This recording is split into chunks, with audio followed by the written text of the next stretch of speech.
할렐루야, 반갑습니다. 2023년 4월 9일 부활절 감사 예배를 드립니다. 예배는 하나님을 기쁘시게 하는 것입니다. 내 영혼아 하나님을 기쁘시게 하자. 3번 이렇게 고백함으로 예배 선언하고 예배 시작하도록 하겠습니다. 시작. 내 영혼아 하나님을 기쁘시게 하자. 내 영혼아 하나님을 기쁘시게 하자. 내 영혼아 하나님을 기쁘시게 하자.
아멘. 오늘 예배를 위해서 합심해서 간절히 기도합니다. 하나님 아버지여 감사합니다. 오늘 또 귀한 시간 주시고 또 주님 앞에 감사하며 영광을 드리는 시간 주심을 감사합니다. 특별히 주님의 부활하신 날을 기념해서 또 이렇게 감사 예배드리며 영광을 드리는 거룩한 주로 인도해 주셨사오니 하나님 아버지여 오늘 또 거룩하게 하시고 주님의 크신 은혜와 복이 넘치게 하셔서 우리 주님 앞에 귀하게 쓰이며 주님의 크신 영광을 온전히 드러낼 수 있도록 인도하시며 함께하여 주시옵소서. 우리 주님께서 함께 하시고 이끌어 주시옵소서. 예수 이름으로 기도합니다.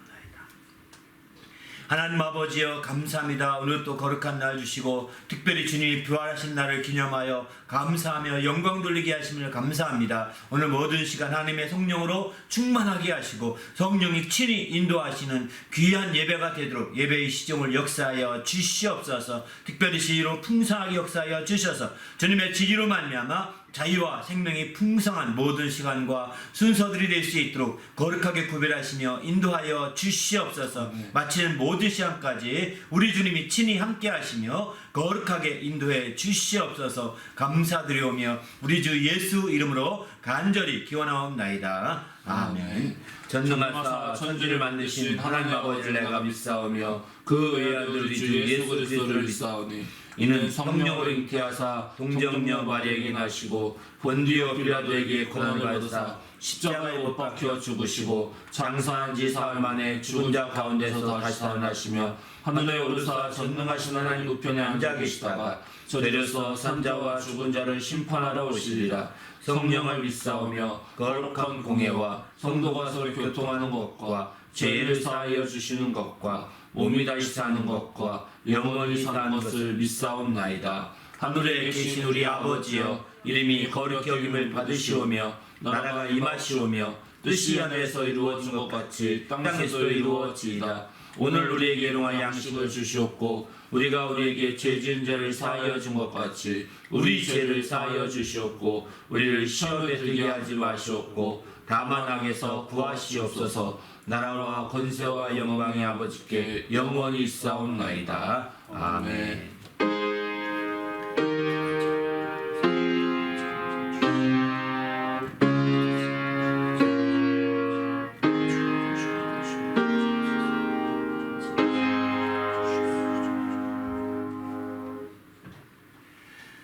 오늘 하나님께 드릴 찬송은 무덤에 머물러 예수 내 구주 160장입니다. 주님께 영광 다시 사신 주 165장, 또 하나님의 독생자 예수 내 171장, 이 세 곡 찬송으로 하나님께 영광을 드립니다.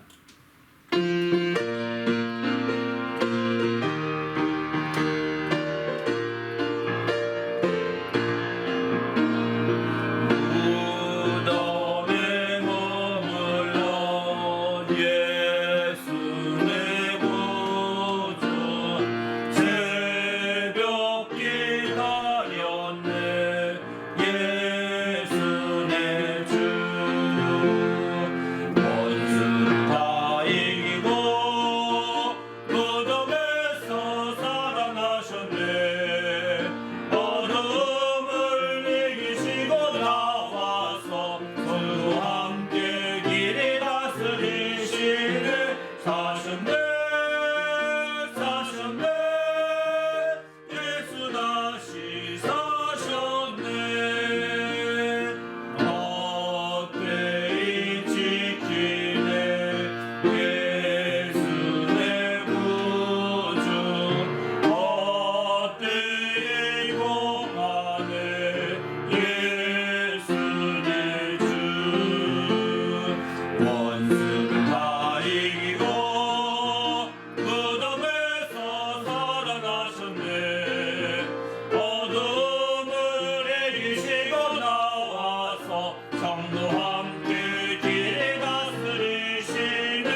할렐루야.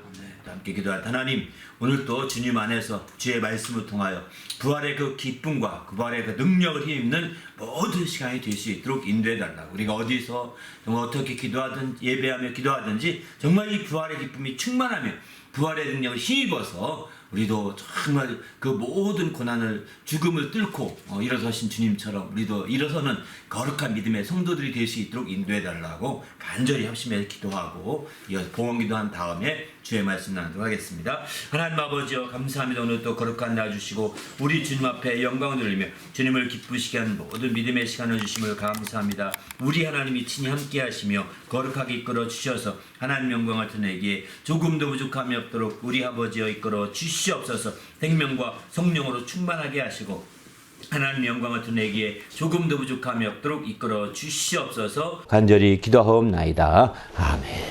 하나님 아버지여, 감사합니다. 오늘 또 거룩한 날 주시고 하나님 앞에 특별히 주님이 부활하신 날을 기념하여 감사와 영광을 돌리시도록 인도하심을 감사합니다. 아버지여, 이처럼 거룩한 날에 우리의 믿음을 드리며 예물을 드리는 주님의 모든 성도들을 축복하여 주시옵소서. 어디에서 무엇을 하든지 늘 주님이 함께하여 주셔서 부활의 기쁨이 충만하게 하시고 부활의 그 능력을 힘입어서 늘 승리하며 또 형통하는 거룩한 성도들 될 수 있도록 인도하여 주시옵소서. 그래 하나님의 영광을 드리며 주의 이름을 높이는 귀한 성도들 되도록 인도해 주시옵소서. 이 귀한 믿음이 사용되며 예물이 사용되는 곳곳마다 하나님의 큰 영광이 나타나게 하시고 주님의 크신 이름이 영화롭게 될 수 있도록 인도하여 주시옵소서. 오늘 또 부족한 저에게 말씀의 지혜와 지식과 권능을 부어주시고 주의 말씀으로 충만하게 증거할 수 있도록 성령께서 역사하여 주시옵소서. 전한자나 듣는 모든 이들이 성령 충만하게 하시고 성령으로 말미암아 주님의 거룩한 은혜에 함께 할 수 있도록 인도하여 주시옵소서.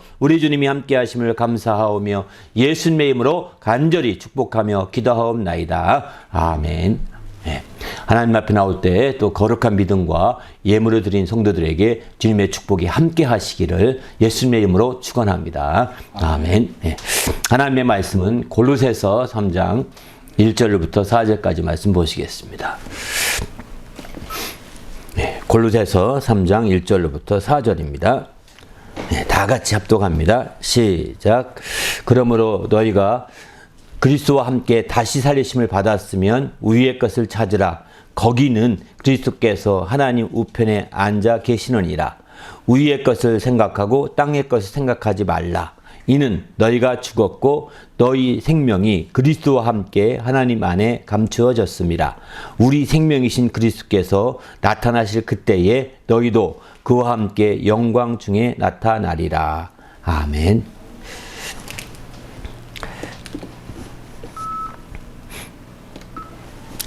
네. 오늘은 골로새서 3장 1절부터 4절까지 말씀 중심으로 해서 부활의 능력을 누리며 살자, 이런 제목의 말씀으로 나누고자 합니다. 그리스도인들은 부활을 믿는 자들입니다. 우리가 크리스찬이라고 함에도 불구하고 부활을 안 믿으시면 진정한 크리스찬이라고 할 수가 없습니다. 부활이라는 것은 어쩌면 과학적으로 세상의 논리나 이론이나 법칙으로는 이게 설명이 안 되기도 합니다. 왜냐하면 그래서 세상의 이론과 과학을 중요시하고 세상의 정말 사상을 중요시하는 사람들은 사실은 교회만 다니고 있지 모르겠지만 실제는 부활을 믿지 않습니다. 뭐 안 믿으면 어때? 예수 믿는데. 아닙니다. 예수를 믿더라도 부활을 믿지 않으시면 참으로 그 깊이 있게 믿지 않는 겁니다. 그냥 겉핥기식으로 믿는 거에 불과하거든요. 그래서 우리가 이 부활을 굉장히 기독교에서는 아주 중시 여기는 거죠. 그래서 부활하신 주님이 부활하여 첫 대민한 그날을, 이날이 바로 주일이지 않습니까? 부활하여서 처음으로 대면한 날을 우리는 기념하는 거거든요. 주일로서 기념하게 됩니다. 매 주일마다 부활을 사실은 얘기하고 있고 부활을 우리는 증거하고 있는 거거든요. 그렇기 때문에 우리가 이 부활에 대한 부분은 아주 우리가 믿느냐 안 믿느냐 이 차이가 크리스찬이냐 아니냐 이 차이가 될 만큼 큰 차이가 있다는 거죠. 그렇기 때문에 우리가 이 부활에 대한 부분이 안 믿겨지는 성도가 있다면, 안 믿겨지는 크리스찬이 있다면 당신은 지금부터 기도해야 합니다. 하나님, 난 부활이 안 믿겨집니다. 부활을 믿게 해 주십시오. 믿을 수 있도록 알게 해 주십시오. 깨닫게 해 주십시오. 체험하게 해 주십시오. 이렇게 기도하셔야 됩니다. 하나님은 살아계십니다. 당신이 그렇게 알고자 기도할 때 하나님은 반드시 응답하십니다. 제대로 기도해보지 않고 제대로 응답받아보지도 못한 상태로 어설픈 지식과 법칙 가지고서 이렇게 쉽게 판단하는 것은 지혜가 아닙니다. 하나님은 살아계십니다. 당신은 경험하지 못했고 당신은 못 믿을지 모르겠지만 더 많은 사람들은 믿고 더 많은 사람들은 경험했고 더 많은 사람들은 확신하고 있는 거예요. 그렇기 때문에 당신 혼자서 그렇게 확신을 갖고 머무르는 것은 지혜가 아닙니다. 결단코 지혜가 아닙니다. 당신이 좀 더 열린 마음을 가지고 정말 기도해 보시길 바랍니다. 하나님은 살아계셔서 반드시 하나님을 알고자 하는 자들에게 응답하실 겁니다. 그게 여러분이 또 기도했다고 어떤 분은 그럼 내가 기도했는데요. 기도가 응답 안 되던데요. 얼마나 해보셨어요? 했으면 3년 동안 했습니다. 그럽니다. 3년 동안 계속 했습니까? 안 쉬고 해보셨나요? 3년 동안? 아닙니다. 생각날 때 가끔 한 번씩 하고서 그거 응답받으리 생각하십니까? 그렇게 이거는 크리스찬이냐 아니냐 이렇게 진지한 문제를 질문하는데 밥보다 더 중요한 겁니다. 먹고 마시는 것보다 더 중요한 겁니다. 정말 그러기 때문에 더 진지하게 그분 붙들고 늘어져야죠. 당시 그런 사람 중에 담배를 피는 사람이 있을 거예요. 담배 몇 번 피십니까? 담배 피는 숫자만큼이라도 기도해 보셔야 된다고요. 이렇게 기도 안 하고서 그냥 가끔 교회에 한번 올 때마다 주여 부활을 알고 싶습니다. 알면 좋고요. 몰라도 어쩔 수 없고요. 이런 식으로 해서는 안 된다는 거예요. 생사를 걸고 나는 이거 안 믿으면 정말 매일같이 하루에 3번 이상 밥을 3끼 먹으니까 계속해서 기도하면서 3년을 했다면 당신이 안 믿더라도 나는 손을 들겠습니다. 나는 이제 당신이 할 만큼 했으니까 하나님 앞에서 그만큼 할 말 했을 것 같으네요. 이런 정도로 인정하고 싶습니다. 그러나 당신이 그렇게 하나님 앞에 진지하게 기도하지 않고 이제 진지하게 알고자 하지 않고 부활을 쉽게 내뱉고 부활을 믿지 않고 그런 게 어딨냐고 말하는 것은 어리석은 겁니다. 세상에도요. 과학이 만능시대라 하더라도요. 과학에서 벗어난 이치와 법칙이 얼마나 많은지 모릅니다. 과학이 계속해서 왜 새로운 원리가 바뀌고 또 원리가 계속 물리법칙 위에 계속 바뀝니까? 변화가 일어납니까? 왜냐면 보이지 않는 걸 발견한 거예요, 사람들이. 부활의 이 법칙은요, 최후에 발견될 것입니다. 인간의 노력으로 한다면.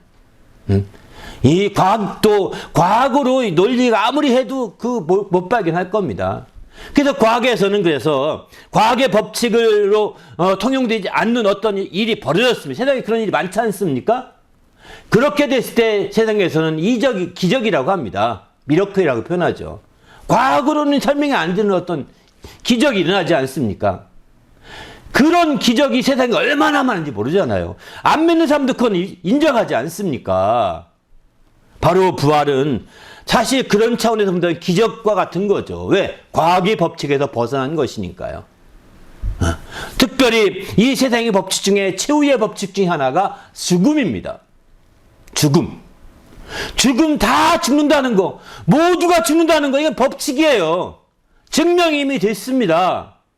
그런데 죽은 자가 다시 살아난다는 것은 살아난 적이 없었거든요. 살아났다 하더라도 다 죽었습니다. 죽은 것까지 듣다가 살아났다 하더라도 다시 죽었어요. 다 죽었어, 그래서. 그런데 다시 살아나서 영원히 죽지 않는 자, 이게 참된 부활이거든요. 이런 부활은 예수님이 그 첫 열매가 되십니다. 예수님이 부활의 그 첫 열매가 되세요. 그래서 이 부활의 첫 열매가 되시고 이제 예수에게 함께한 속한 모든 자들이 그 다음에 이 부활에 동참하게 된다고 성경은 이렇게 말씀하고 있습니다. 그래서 예수님께서 말씀하시죠. 내가 부활이요 생명이라고 이렇게 요한복음 11장 39절에 말씀하지 않습니까? 예수님이 직접 내가 부활이요 생명이라고 이렇게 말씀하신 그 말씀을 비춰볼 때 우리는 주님 안에서 우리가 적극적으로 정말 이 부활을 확실하게 우리가 믿을 수 있는 거죠. 세상의 법칙으로는 벗어났고 과학의 법칙으로는 벗어날지 모르지만 기적과 같은 일이지만 그게 정말 우리에게는 믿음이 되는 거예요. 그래서 세상의 기적과 같은 일들은 다 믿음의 대상이에요. 그런 기적이 일어나는 사람들이 그 모든 그런 곳곳마다 믿음, 종교적인 어떤 역사가 일어나지 않습니까? 종교적인 큰 역사가 일어나는 것은 다 믿음의 대상이에요. 그러나 정말 이제 과학적인 법칙으로 증명돼서 이렇게 된다면 믿음의 대상이 아니라 그저 그 세상의 어떤 대상인 것뿐이죠. 세상에 신뢰하는 것뿐이죠. 우리는 그렇습니다. 이 부활이 세상으로 본다면 기적과 같은 일이지만 성경에서는 이 부활과 같은 기적과 같은 모든 일들이 하나의 이적이라고 표현합니다. 기적이 아니라 이적이라고요. 이적은 사인입니다. 표징이에요. 바로 부활도 표징이에요. 하나님의 아들이 이 땅에 오셨다는 표징이에요. 죽은 자가 살아나는 것도 표징이요. 또 정말 안전매가 일어난 것도 이런 이적이에요. 눈먼 자가 눈 뜨는 것도 이적이에요. 이게 세상에서는 기적이죠. 그러나 주님 안에서는 이게 이적이라고 성경은 그렇게 표현하고 있습니다. 그래서 성경에서 기적이라는 말은 많이 안 씁니다. 왜? 불신자가 쓰는 단어들이기 때문이죠. 기사란 말은 가끔 씁니다. 기이한 일이 벌어졌다 이렇게 해서. 그러나 어쨌든 우리는 이 모든 것들이 다 과학의 법칙에서는 벗어난 거예요. 세상의 법칙에서는 벗어난 거예요. 이런 것들은 우리가 논리적으로 이해할 대상이 아니라 믿음의 대상이 되는 겁니다. 그래서 우리가 이 부활을 믿는 것이지 부활을 이해하라 이렇게 하지 않았습니다. 부활을 이해하라가 아닙니다. 부활은 세상의 법칙으로 이해될 수가 없습니다. 그래서 우리는 이 부활에 대해서 확실하게 믿는 거죠. 더구나 예수님이 오셔서 이 부활이라는 단어를 처음 공개하신 거죠. 내가 부활이다 라고 말씀하셨거든요. 그전에는 부활과 같은 모습이 있었습니다. 부활이라는 단어도 있었을지 모르겠습니다. 하지만 그것은 하나의 그냥 그림자에 불과한 것이고 실제 참된 부활은 예수님부터 시작했고 예수님이 나타내 주셨고 예수님이 세상에 처음으로 공개하신 거죠. 예수님이 내가 부활이라 말씀하시더니 마침내 그분이 부활하셔서 그것을 부활을 실행하시고 검증해 주지 않습니까? 이렇게 됨으로 말미암아 마침내 이게 확정된 거거든요. 그리고 이제 그에게 붙은 자들, 그에게 속한 자들이 함께 부활에 참여하는 놀라운 길이 열리게 된 거죠. 우리 모두도 이런 부활을 확실하게 믿는 성도가 되시길 바랍니다. 할렐루야. 그런데 우리가 그 요한복음 11장에 보게 되면 이제 그 마르다의 오빠인 그 나사로가 죽었습니다. 벌써 나흘 됐는데 예수님이 찾아갔어요. 그랬더니 이제 마르다가 와서 막 하소연을 하게 되죠. 그러니까 예수께서 말씀합니다. 23절에 보면은 네 오라비가 다시 살아나리라. 부활하리라 이거죠. 그러니까 그 마르다가 말합니다. 마지막 날 부활 때에는 다시 살아날 줄을 내가 아나이다 라고 24절에 이렇게 말씀하죠. 마지막 날 부활하는 것은 알아요. 여기서 마지막 날이라는 것이 주님의 강림하실 때를 의미하거든요. 마지막 날 부활은 분명한 겁니다. 그런데 그때는 불신자도 부활합니다. 믿는 성도만 부활하는 것이 아니라 부활을 안 믿는 자, 부활을 믿는 자만 부활하는 것이 아니라 부활을 믿지 않는 자도 심판의 부활을 받게 됩니다. 심판받기 위해서 부활하게 됩니다. 안 믿는 자도 부활을 안 믿어도 부활해요. 우리가 부활을 믿는 것은 심판의 부활로 가기 위함이 아니라 바로 거룩한 생명의 부활로 우리가 부활하고자 함인 것이죠. 그 부활을 믿는 자들은 생명의 부활로 부활하게 되어 생명의 나라로 우리가 들어가게 되지만 이제 부활을 믿지 않는 자들은 심판의 부활로 부활해서 그들은 심판받고 사망에 처해지게 됩니다. 바로 이렇게 부활, 마지막 날은 다 마르다가 말한 것처럼 부활하게 되는 거죠. 지금 우리가 말하는 부활도 마지막은 부활합니다. 그러면 지금 마지막 부활할 거 가지고 왜 지금 부활하느냐? 지금은 이제 부활을 마지막에 부활하지만 지금은 부활의 능력을 힘입어 살 때이거든요. 지금은 부활을 힘입어 살 때 곧 부활을 맛본다는 말이 맞을 것 같습니다. 부활의 능력을 지금 조금 잠시 징검다리처럼 체험하면서 예수님이 부활을 확증해 주신 그 부활의 믿음으로 말미암아 이제 우리가 부활을 체험하고 또 체험하면서 부활의 능력을 누리며 사는 거거든요. 그래서 우리가 내세를 맛본다는 것도 바로 이 부활의 능력을 맛보는 것입니다. 내세의 능력을 맛보고 부활의 능력을 맛보고 이렇게 해서 우리가 이제 부활의 능력을 누리면서 살아가게 되는 거죠. 마르다는 마지막 날만 부활 생각했고 전혀 부활을 생각지 않았습니다. 근데 예수께서 말씀합니다. 이제 요한복음 11장 25절 보게 되면은 예수께서 이르시되 나는 부활이요 생명이니 나를 믿는 자는 죽어도 살겠고 무릇 살아서 나를 믿는 자는 영원히 죽지 아니하리라. 이것을 내가 믿느냐? 이렇게 묻습니다. 이에 마르다가 말합니다. 주여 그러하이다. 주는 그리스도시요 세상에 오시는 하나님의 아들이신 줄을 내가 믿나이다. 이렇게 고백합니다. 그렇습니다. 이렇게 정말 예수님이 부활을 참 선포하신 거예요. 그리고 예수님이 그 부활을 입증해 주신 거죠. 네가 이것을 믿느냐? 내가 믿나이다. 이렇게 말하죠. 예수께서 믿느냐고 질문하신 것과 또 우리 성도들 가운데 내가 믿나이다 한 것만 모아서 주보 뒷면에 모아놨습니다. 한번 참고해 보시면 좋을 것 같습니다. 여기 이 마르다가 오늘 24장 25절부터 27절까지 말씀이 전형적인 말씀이 있어서 그런 말씀 한번 찾아보고 싶다는 생각이 들어 찾아봤더니 참 재밌더라고요. 한번 그 말씀 읽어보시면서 주님이 믿느냐고 묻는 거예요. 주님께서 물어보는 그거 6가지는 확실히 6, 7가지는 믿어야 합니다. 믿느냐? 주님이 묻는 거잖아요. 부활을 믿느냐? 믿어야 됩니다. 이거는 이해할 문제가 아닙니다. 이거는 이해해서는 안 되는 거예요. 믿어야 되는 거예요. 왜냐하면 인간의 지식과 인간의 법칙과 인간의 이루는 이해가 안 되기 때문입니다. 인간의 법칙에서 벗어난 거거든요. 최후의 법인 사망의 법칙에서 벗어난 거거든요. 사망의 권세를 깨트리고 부활하였으니까요. 그렇기 때문에 이 부활을 믿는 자들은 사망을 향해서 얘기하지 않습니다. 사망아 너 쏘는 것이 어디느냐? 사망아 내 이기는 것이 어디느냐? 라고 사망을 비꼬고 사망 앞에 조롱하지 않습니까? 바로 이게 그리스도인의 참된 그리스도인의 모습인 거죠. 우리도 이제 주님 안에서 정말 내가 믿느냐? 주님 우리에게 질문하신 그 말씀대로 내가 믿나이다 라고 대답하는 성도가 되시길 바랍니다. 할렐루야. 그러나 내가 믿지만 아직 잘 모르겠습니다. 그걸 알게 해주십시오. 깨닫게 하십시오. 또 체험하게 해주십시오 라고 기도하셔야 됩니다.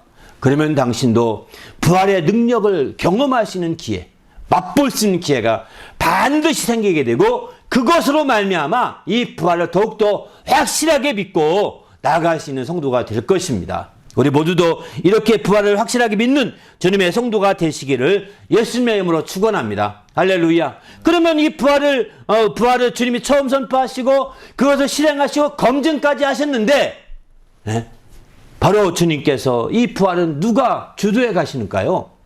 누가 주치자가 되실까요? 바로 하나님 아버지께서 부활에 주도하시고 부활의 주치자가 되시는 겁니다.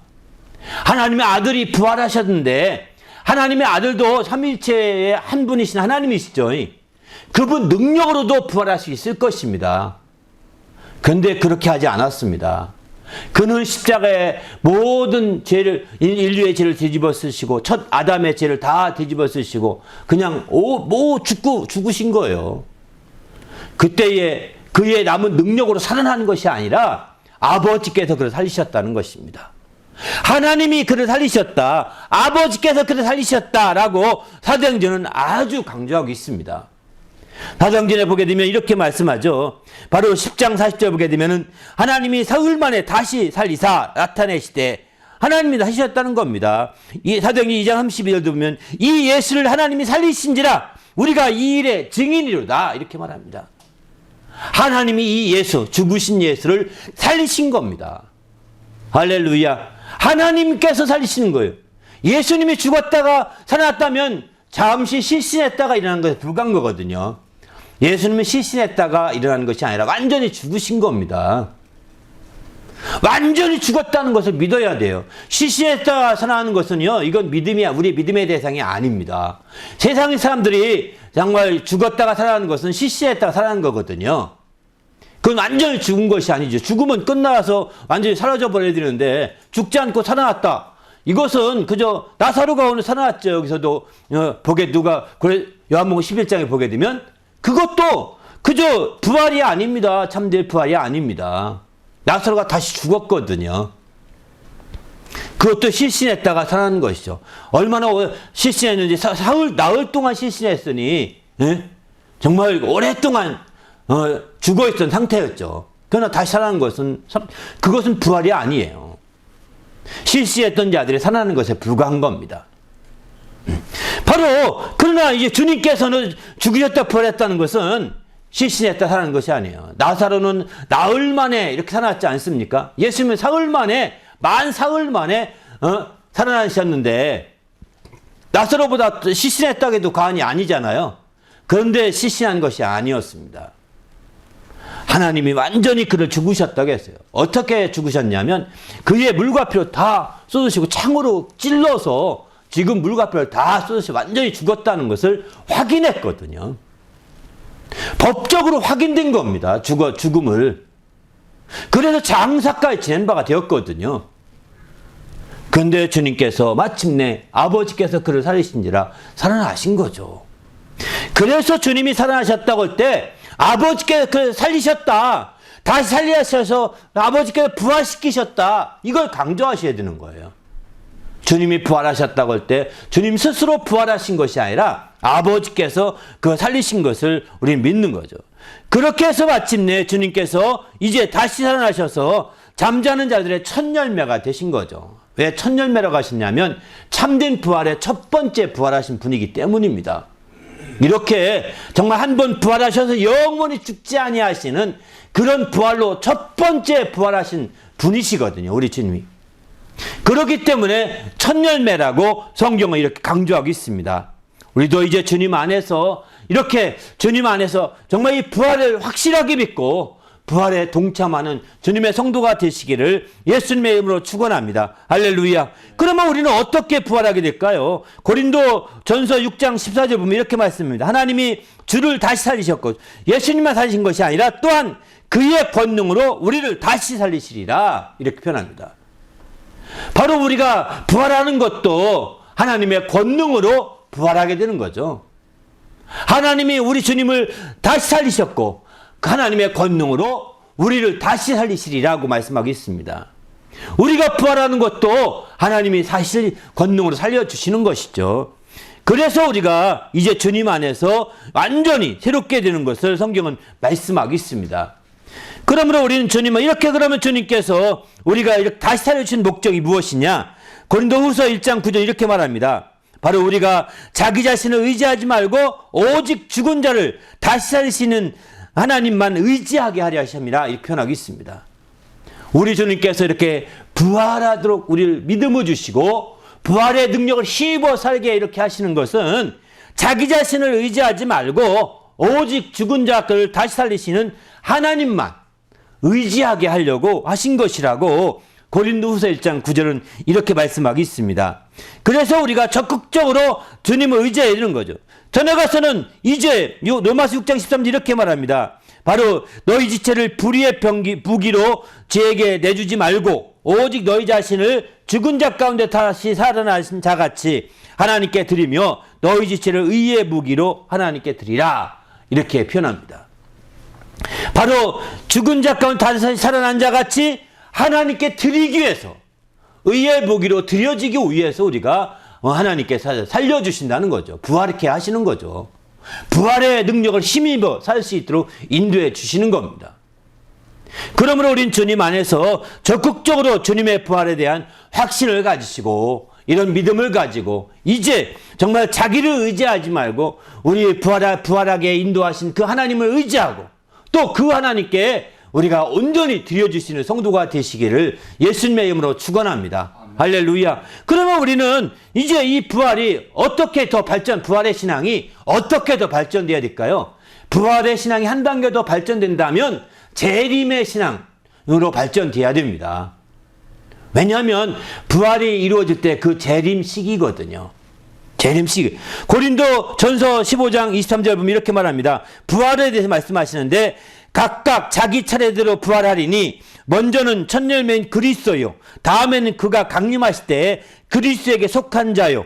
그 후에는 마지막이니 그가 모든 통치와 권세와 능력을 멸하시고 나라를 아버지 하나님께 바칠 때라. 이렇게 표현하죠. 바로 부활의 신앙이 마지막 재림의 신앙으로 연결돼야 되는 거예요. 이게 발전이 돼야 됩니다. 난 부활 믿는데 주님의 재림은 안 믿어. 세상에 그런 게 어디 있어? 아닙니다. 주님이 강림하실 때 재림하게 되거든요. 주님이 강림하시기 전에 2000년 전에 주님 부활하셨지만 이제 첫 열매로 주님이 먼저 부활하시고 다음에 우리가 부활하게 될 텐데 그에게 소속된 자가 그 다음에 주님이 강림하실 때 부활한 주님의 재림은 강림하신다는 표현을 이렇게 쓰고 있는데 그게 바로 마지막 때라고 표현하고 있는 거죠. 바로 마르다가 마지막 때의 부활을 믿나이다 라고 말한 것은 이것을 가리키는 얘기하는 거 있는 거죠, 사실은.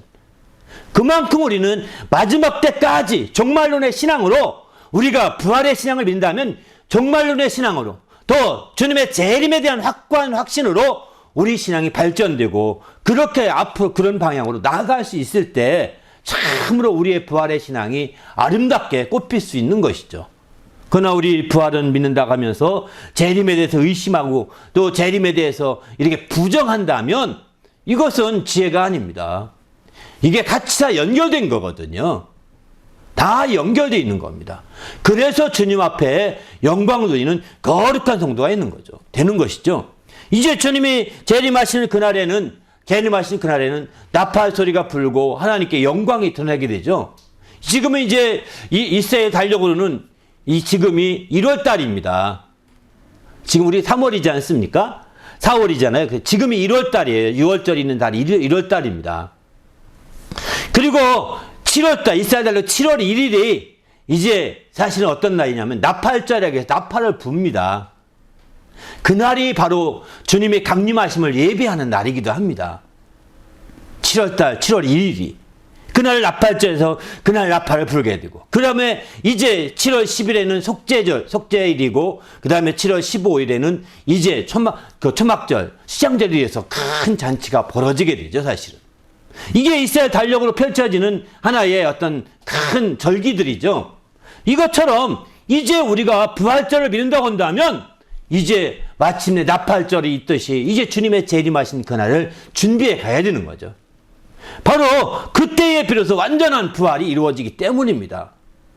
우리가 부활하고 그리고 그 후에는 세 번째 나오죠. 24절 보면 그 후에는 마지막이니 이게 바로 마지막 심판의 부활로 부활할 때인 거예요.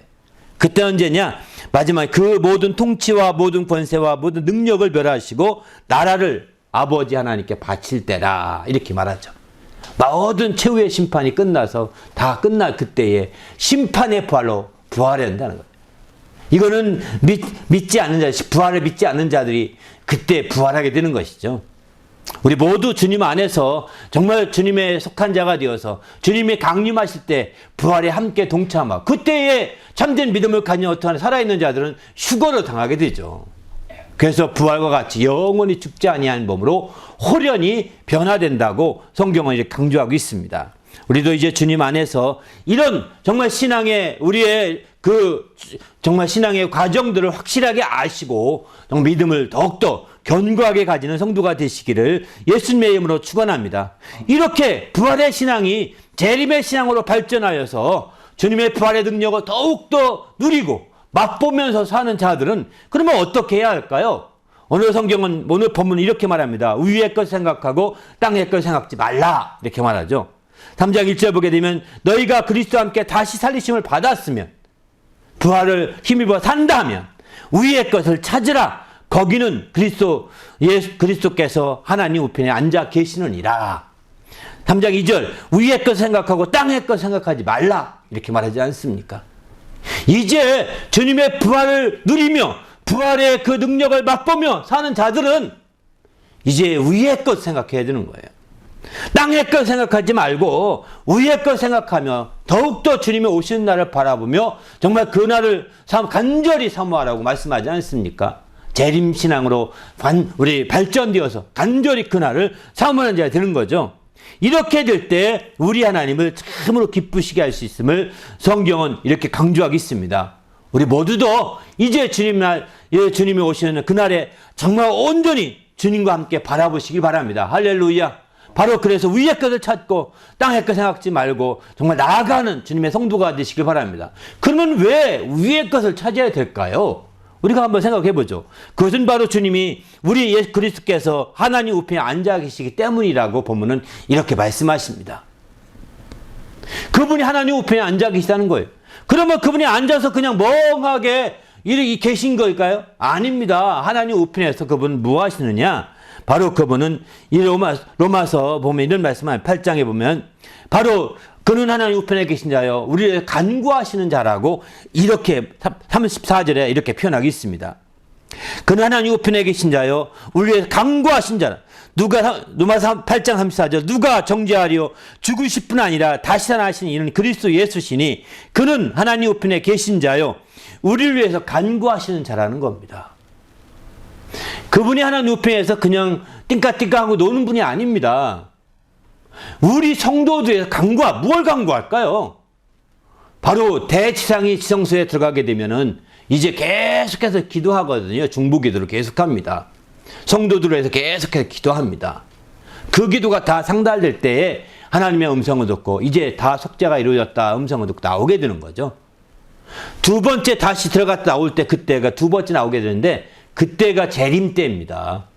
주님이 재림하시기까지 계속 간구하신 분이십니다. 우리의 대지상이 되셔서 지금도 간구하시는 거예요. 무엇을 간구하실까요? 처음 성경에는 이렇게 말합니다. 주님이 다시 오시기 전에 꼭 필요한 것이 뭐냐면 너희 처소가 마련되면 내가 와서 너희를 데려간다고 하지 않습니까?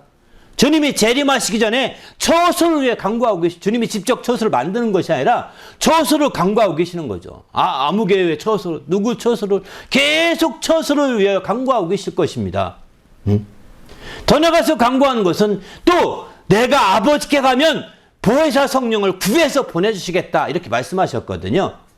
아버지께 가면 보혜사 성령을 구해서 보내주시겠다고 말씀하시는데 이렇게 바로 성령을 간구하실 것입니다.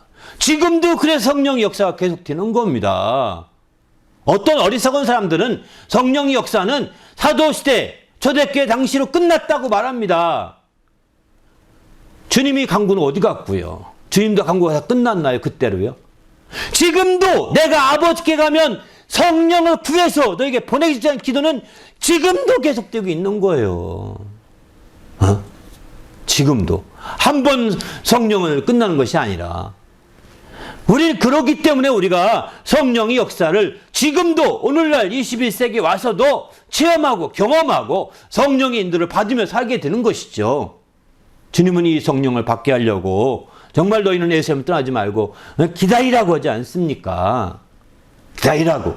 그러면 몇 날이 못해 성령이 임할 것이라고 말씀하시고 누가복음 24장 49절에 보게 되면은 거기서는 이제 위로부터 능력이 입힐 때까지 이 성에 머물러 있으라 이렇게 말씀하십니다. 주님이 직접. 누가복음에는 그렇게 말씀하셨다고 기록하고 있습니다.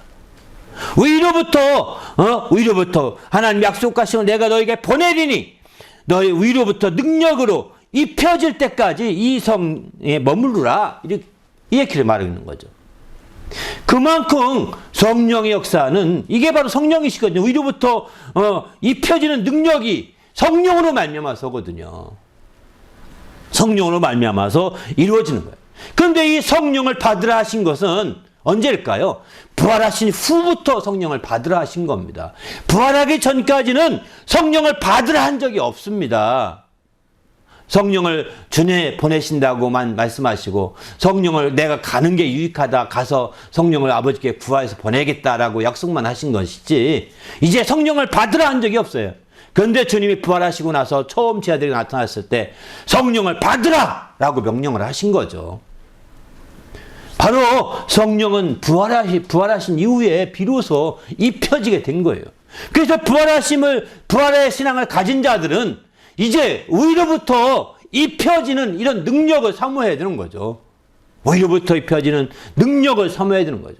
그거 입혀질 때까지 머물러 있으라 했으니까요.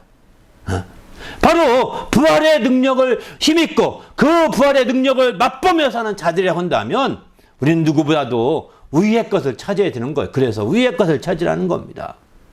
주님이 지금 하나님 우편에 계셔서 지금도 간구하고 계시는 거거든요. 마침내 주님이 진행하시는 영원한 그 제사가 어느 날 마치게 될 것입니다. 그러면 주님은 모든 간구를 중단하시고 두 번째 나타나시는데 그게 바로 재림입니다. 재림. 두 번째 나타나심이 재림이에요. 히브리서 9장 28절 이렇게 말씀하죠. 그리스도도 많은 사람의 죄를 담당하시려고 단번에 드신 바 되셨고 구원에 이르게 하기 위하여 죄와 상관없이 자기를 바라는 자들에게 두 번째 나타나시리라 이렇게 말합니다. 그렇습니다. 바로 재림을 그렇게 말씀하겠는 거죠. 우리도 이런 재림할 때 완전한 이제 주님이 재림할 때 강림하실 때 그때에 부활이 이루어지게 되는 것이죠. 주님의 첫 열매요. 이제 그때에 그리스도에 속한 자들이 잠자는 자들이 먼저 부활하게 되는 것입니다. 우리 모두도 이런 주님의 부활을 누리며 힘입어 사는 성도가 되시기를 예수님의 이름으로 축원합니다. 할렐루야. 그래서 우리가 적극적으로 이렇게 부활을 힘입어 사는 자가 되어야 되는 거죠. 그리고 주님이 강림하실 때 3절 본문 3절에 보면 이런 말씀 너희가 죽었고 너희 생명이 그리스도와 함께 안에 감춰졌습니다. 우리 생명이신 그리스도께서 나타나실 그때에 바로 너희도 그와 함께 영광 중에 나타나리라. 이게 바로 부활의 의미하겠죠. 부활이 이루어지는 것을 나타내는 거죠. 주님이 나타나실 그때에 정말 너희도 그와 함께 영광 중에 나타날 수 있도록 부활을 통하여 영광 중에 나타날 수 있게 되는 것이죠. 우리 모두가 이런 부활을 소망하는 성도가 되시길 바랍니다. 할렐루야. 세상에 그저 죽었다가 잠시 죽어있는 듯 했다가 살아나는 그런 부활이 아닙니다. 그런 부활이 아닙니다. 우리는 살아서 부활하는 자는 영원히 죽지 않는다고 죽어도 영원히 죽지 않는다고 말씀하신 그런 부활인 거죠. 우리는 이런 부활을 정말 믿으시는 성도가 되셔서 살아서 주를 믿으면 영원히 죽지 않고 죽어도 주를 믿으면 다시 영원히 죽지 않게 부활하게 되는 이런 역사죠. 살아서 주를 믿는 자는 영원히 죽지 않는다. 이건 주님이 강림할 때 휴거하는 것을 의미합니다. 죽어도 부활과 똑같은 모습이거든요. 그러나 죽은 자들이 이제 주님이 강림할 때는 완전히 부활하게 되고 또 살아서 주를 믿는 자들은 주님이 강림하실 때 휴거를 해서 부활과 같이 호련히 변화되게 되는 것이죠. 이렇게 되어서 마침내 우리가 주님 앞에서 더 놀라운 역사를 이루게 되는 거죠. 우리 모두도 이 부활절을 맞이해서 정말 부활의 능력을 확실하게 힘입고 나가는 성도가 되시기를 예수님의 이름으로 축원합니다. 할렐루야. 그래서 우리가 부활의 능력을 힘입을수록 부활의 능력을 맛보면 맛볼수록 우리는 더욱더 정말 장차 주님이 강림하실 때 부활하실 부활을 더 사모하게 돼 있거든요. 그 부활에 대해 더 간절하게 돼 있거든요. 이렇게 될 수 있도록 우리가 정말 맛을 보고 또 그 부활의 능력을 누리며 사는 성도가 되어서 더욱더 주님의 참된 부활에 함께 할 수 있는 성도가 되시기를 주의 이름으로 축원합니다. 할렐루야. 함께 기도할 때 하나님, 내가 철저히 이 부활의 능력을 힘있게 해주십시오.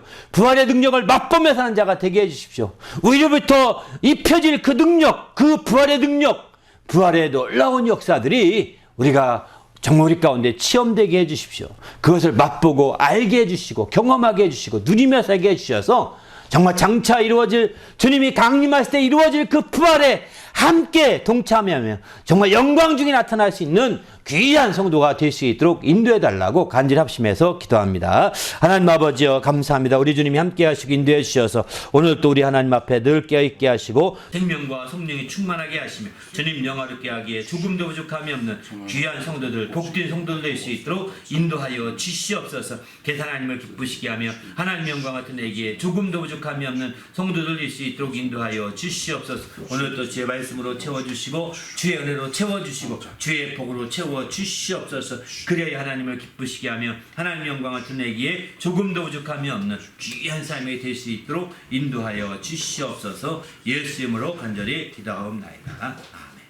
하나님 아버지 감사합니다. 오늘 또 귀한 날 주셔서 특별히 주님의 부활하신 날을 기념하는 거룩한 예배로 우리가 드렸사온데 이 부활의 능력을 힘입어 살게 도와주시옵소서. 부활의 기쁨으로 충만하게 하시고 이 부활의 능력을 맛보며 누리며 사는 자가 되어서 이제 주님이 강림하실 때 부활하게 될 그날을 소망하며 그날을 온전히 간절히 바라보는 재림의 신앙으로 우리 신앙이 발전되도록 인도해 주시옵소서. 부활에 대해서 믿지 못하는 자들이 있다면 이제 이것을 깨닫게 하시고 믿을 수 있도록 주님께서 큰 체험으로 함께 하시고 맛볼 수 있도록 축복하시며 인도해 주시옵소서. 그래서 우리 주님의 부활을 확실하게 세상의 이치와 법칙으로 이해하지 않고 믿는 자가 되며 우리 하나님을 기쁘시게 하는 귀한 신앙으로 또 발전될 수 있도록 인도하여 주시옵소서. 감사하오며 예수님의 이름으로 간절히 기도하옵나이다. 아멘.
주님만 생각하면 너무 행복해. 주님만 생각하면 너무 행복해. 주님 내게 주신 사랑 때문에 주님만 의지하면 너무 즐거워. 주님 내게 베푼 평안 때문에 난 예수가 좋다오. 난 예수가 좋다오. 난 예수가 좋다오. 주의 사랑 만나고 베드로 고백처럼 난 예수를 사랑한다오.